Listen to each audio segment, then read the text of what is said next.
Blizzard's legal hammer has come down squarely on Turtle's exposed head, and Blizzard have won. That's because now, 8 months after the explosive lawsuit involving the RICO Act and all that stuff, well, now, 8 months later, it's finally over, and on May 15th, TurtleWoW will shut down all of its servers for good. But it's not the only one Blizzard's attack lawyers have destroyed. Blizzard are basically on a rampage here, and they're targeting a very specific type of private server, and we all pretty much know why they're doing it. But before I talk about that, first, let's talk about the end of TurtleWoW. Though there's another form of void chaos we should talk about, because it's getting spooky. The UK government is in court trying to force Apple to weaken its encryption. I don't like that. The Online Safety Act just expanded again. Over in the States, you guys still don't have, like, robust federal privacy law. It's just kind of a patchwork of state rules that, are there while the data breaches keep on piling up. We're seeing privacy erode across the place. Even in the UK, the Home Secretary referenced a panopticon in a good way. I mean, she thought it was good. So for reasons like this, I use today's sponsor, NordVPN. With Nord, I browse from Ireland whenever I want to skip the surveillance and the bullshit, or just the annoying restrictions. You get the same internet with none of the hassle, and at nordvpn.com/BellularWarcraft you'll get 4 months free on a 2-year plan backed by a 30-day money-back guarantee. But of course, it's not just the privacy angle. Nord can also pay for itself. You guys know dynamic pricing is a thing. Airlines, software, car rentals, they all end up charging differently based on location, so you can browse from another country and just watch the prices drop. And it means that one smart booking will already cover the cost of your Nord subscription. And while you're doing all of that pricing outsmarting, Threat Protection Pro handles the actual threats, like the malware, phishing, trackers, and it's all dead simple with their desktop and mobile apps with no technical knowledge needed. So as I said, 4 months for free on a 2-year plan at nordvpn.com/BellularWarcraft. Check it out, and thanks to Nord for supporting the show. TurtleWoW was a pretty big deal. It was a massive popular private server that I think is best described as being an unofficial Classic Plus. Everyone who played it basically has praised it for the tons of new vanilla-like content. And it's kind of amazing. Everything they added respected WoW's tone and expanded the lore in ways that people did actually like. GMs were active and visible, like they kind of were back in the day with real World of Warcraft. They were really good at fighting bots, actually, which was a bad look for Blizzard, who were struggling with bots. But basically everywhere you looked, people were saying that they were doing Classic Plus exactly like we've all wanted from Blizzard. And it turns out that got them results to the tune of 500,000 players. That's pretty huge. But, of course, the fact that we even know that was one of TurtleWoW's single biggest mistakes. That's because they clearly thought they were invincible, and not just through sheer hubris. They had servers in Asia, they had a leader in Russia, and that meant that they just believed the law didn't really apply to them. So much so, actually, that before the lawsuit, they were even poking the official Blizzard account on X in public. They were basically taking the piss out of them. Now, that drew a hell of a lot of attention. Now, in many ways, that attention was great for the TurtleWoW wallet, but of course, it's not exactly the kind of attention you want if you want to avoid scrutiny. So, Blizzard were clearly onto them, but Blizzard first needed to build themselves a legal case, and they sure did. Not that Turtle seemed to care about that for what it's worth, because even after the lawsuit came down, Turtle just kept going, saying that they'd weather the storm. Now, their last big move was an open letter to Blizzard, one asking to work together on fan-licensed servers, which is obviously an interesting idea, but also one that did not pan out. And as much as there was a lot of feel-good vibes in their open letter, there was also a lot of interesting framing of other private server initiatives that, didn't really pass scrutiny. But let's go to the current day, because now Turtle has actually been ordered to shut down. What's happened is that AFK Craft, the legal entity believed to operate Turtle, has now got to stop all operations related to the server, and all operations related to anything Blizzard or anything WoW. And that means that with no other servers, no successors, no passing code off to another party, no forum posts advertising other servers, just nothing. They're not allowed to do any of it. And the same actually goes for Josiah Zimmer. He was their American marketing lead, and he was also their weak point, because Blizzard is an American company, and that meant that in him they had an American that they could legally dogpile, and it actually seems that worked. Quite simply, it's game over and Blizzard won. Now, of course, in all this legal stuff, there are other defendants that this doesn't apply to, but that's actually where the settlement comes in. Now, sadly, we don't know the teams that they decided on or if any money changed hands, but we do know this. Blizzard and the court consider it all to be done, and the lawsuit will be closed in June.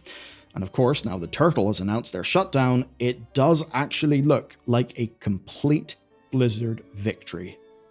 But you may be thinking, okay, but will it stay a victory, and to what end? Will this stay a victory for Blizzard? Well, Zimmer and AFK Craft are the only two defendants actually caught by this judgment. The other people behind Turtle, who are of course way less exposed to American courts, could totally just pick up new aliases and try all this again. And really, it wouldn't be the first time that many of them have done just that. So in theory, a new AFK Craft could be up and running another private server, hell, by the end of the month. And maybe they've already started. You see, whenever Blizzard hit them with the lawsuit, it actually wasn't just about Turtle. What Blizzard alleged was that the leaders of Turtle were running a full-blown mafia out of private servers. Now, our own research turned up a whole bunch of evidence that does actually back that claim up. Basically, the people in charge were knowingly using passionate developers to just make themselves rich as hell from cash shop sales. That kind of thing has almost been an open secret in private server communities. We've seen leaked private messages showing leadership shit-talking their audience, ignoring Europe to focus on China to make more money, and all sorts of other behavior like that isn't really a good look. And that means that this wasn't just a passion project, it was also a full-blown business. An illegal black market business at that. And to take it even further, one of the leaders is even said to use their position to spawn gold in their servers for gold sellers to sell. Of course, for a price. So they're basically just generating gold, exchanging some money, and then that gold is getting sold on. Now, of course, with free money like that, the chances of them fully disappearing forever are kinda slim. I mean, they found themselves a bit of a money printer. Why not try to do it in a way that Blizzard just can't really get them again in the future? Now, of course, we don't know everything. I wish we had the documents that Blizzard have, but look, even what we've seen, which is surely not everything, is still pretty damning. So anything that Blizzard got via the discovery process must be pretty damn juicy. And in a situation like this, discovery is absolutely vital. It's one of the key parts of the process where Blizzard legally gets access to files from the American defendant in the case. That basically means emails, Discord messages, finances, everything. So anything shared with that individual would have been seen by the courts. And I'll tell you why all this has my eyebrow raised, right? Turtle shutting down is genuinely unexpected given all the legal protection they had. By which I mean, of course, they're ran by a Russian, the servers are in Asia, it's all pretty far away from US courts. So I think what we can deduce from that is that whatever documents Blizzard got from the discovery process are probably quite bad. Blizzard may actually have something on some of these people. But of course, even if the people are out, you can't kill an idea. People want Classic Plus. Now, legally speaking, they're not allowed to share any of Turtle's assets. Yet, there is already a Brazilian private server that's basically just using TurtleWoW as its base. There will be clones in the future, many of them, and Blizzard's lawyers absolutely know that. And they're probably happy enough, because the more servers they need to take down, hey, the more money they'll all be paid. But here's the interesting thing. TurtleWoW is actually not the only server pulling the plug. You may not have heard of it, but it's now time to talk about Stormforge. Stormforge is a private server network with a few different offerings. They've got a TBC server, they've got a Wrath server with new, unique content, and a Mist server that's going to progress to Warlords of Draenor and Legion this year. Well, that's not the only thing they have, because they've got an egregious cash shop. It sells XP, it sells rat potions, cosmetics, boosts, and even just straight up gear. Thing is, though, it's also going to be dying on the 14th of May. According to their own shutdown notice, Blizzard hit them with a cease and desist letter, and they have actually complied. So, that means one thing is clear. Blizzard's lawyers are on the warpath. And now that Turtle has been made an example of, I think everyone knows Blizzard are serious. If you're trying to make money off a private server, you've got a target on your back. And that brings me to the last major private server project that I think we need to cover, which is Ascension. And if I were Ascension, I'd start thinking about my exit plan. As of the time of writing, Blizzard have not yet taken down Ascension. Now, there's a few possible reasons for that. One is that they just feel untouchable, like Turtle did. But Project Epoch is another Classic Plus server that also got hit by Blizzard last year at the same time as Turtle, and like Stormforge, they folded to a cease and desist letter without it actually going to a full lawsuit.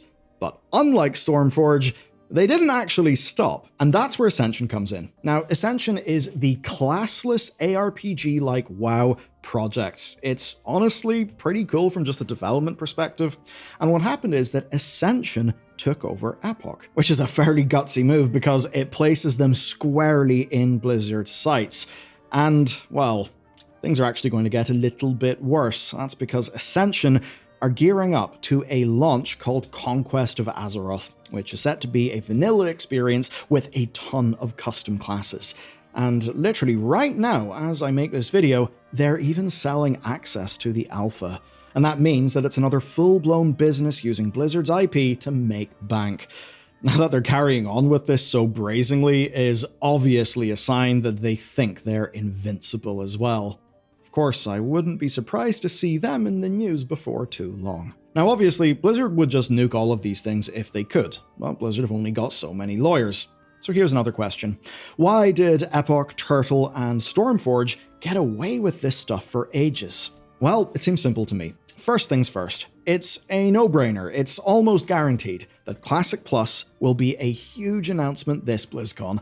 Blizzard have basically teased that themselves. Now, we've got no official idea what that'll look like, but what we do know is this. Whenever it launches, every Classic Plus-like server will be in direct competition with a real WoW product sold by Blizzard. Blizzard is selling Classic Plus, and a private server is also selling Classic Plus. Blizzard will obviously just kill that private server. That's why Turtle's dying. So if you ask me, I think this is Blizzard clearing the field before their official Classic Plus launch. They're killing off the competition, and they're making sure that the only offering in the market is theirs. Now that does sound really dastardly, but obviously, like, World of Warcraft is theirs. It's not some open source MIT licensed project. It's actually their thing. They've invested probably like, I don't know, $1 billion plus into the damn thing. It is fair enough that they, defend their copyright and all of that stuff. And even the people engaging in these servers know that they are extremely shaky at best. So I don't think anyone's really surprised here. And I think that may even extend to why Ascension has at least found itself with a bit of a stay of execution. That's because a classless ARPG like World of Warcraft is just something Blizzard won't be offering anytime soon. So if they've got limited legal resources, it's of course more important to spend them on the ones that will actually compete with their product, which is of course Classic Plus and Progression servers. It's obvious Blizzard are doing all of this to pave the way for Classic Plus. Now, this is something that Holly hyped up. She hyped it up pretty hard, actually, and we know that Classic, as it stands, has pretty much been a ghost town for a while. It certainly has been pretty light in content. But of course, there are still developers at Blizzard, those resources are going somewhere, and it definitely isn't on making the existing Classic products perfect, because they're not. That means everything points towards Classic Plus as a major pillar of Blizzard's plan for World of Warcraft. Maybe it's even their Hail Mary to revitalize the entire non-modern WoW ecosystem. Now, as things stand, we're about 140 odd days away from BlizzCon. That's when we'll see what Blizzard have in store. And if the hype around Turtle is anything to go by, the plan should be fairly simple. Alliance Elves, Horde Paladins, more zones, more quests, and more emphasis on the journey than just the endgame. There's a hell of a lot riding on their initial announcement, and I think Blizzard know that full well. That team has obviously been operating in stealth mode for a good while now. And with all the Classic Plus project surveys out there, there's clearly more than enough data showing what'll actually get people excited. The only question then is, can Blizzard actually make a Classic Plus? One that's good enough to replace the private servers that they've just killed off. That's what will matter to people at the end of the day. If Blizzard wants players' money, the best thing that they can do is just provide a better product and earn the damn money. They've certainly got the money with Season of Discovery. I think it's fairly clear they've got the talent, so that means they really don't have any excuses. And you know what? I, for one, really excited for it. I think that a full Classic Plus could really be a new pillar of WoW in a way that the other Classic stuff hasn't. The other classic stuff has always had an expiry date, right? It's always felt transient. We've always known where it's been going. But a Classic Plus that's just a new version of WoW that's going to grow over time, well, that truly is a big, new, exciting experience. It's certainly one that I can see myself putting a lot of time into. So let me know where you're at with this. But next, I think there's a video you gotta watch because we have a bunch of like legit respected industry analytics about World of Warcraft. And because of those analytics, we basically know how it compares to other games. So if you want to learn all about that, watch this video next.